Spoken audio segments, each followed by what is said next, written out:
telah inkrah, diantaranya barang bukti narkotika jenis sabu-sabu, yaitu ada sebanyak 36 perkara dengan jumlah 108,61 gram.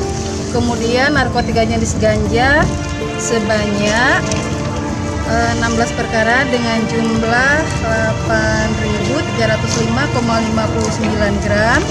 Kemudian barang bukti jenis obat-obatan ada 3 perkara dengan jumlah 491 buah. Kemudian barang bukti jenis minuman keras ada 45 botol dan barang bukti jenis pil ekstasi ada 2 perkara dengan jumlah 15,86 gram. Karena barang bukti ini telah mempunyai kekuatan hukum yang tetap, oleh karena itu tidak boleh lama-lama kita menyimpannya dan harus segera kita musnahkan.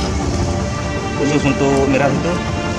Miras itu perkara kanun nomor 6 2014 ya kan, tentang minuman keras. Pelakunya kapan ya? Untuk pelakunya ini kita jadwalkan sambil menunggu ada 3 perkara yang lain yang sedang menjalani sidang. Jadi nanti biar sekalian kita lakukan eksekusi cambuknya. Artinya ada sekitar 7 orang nanti? 5.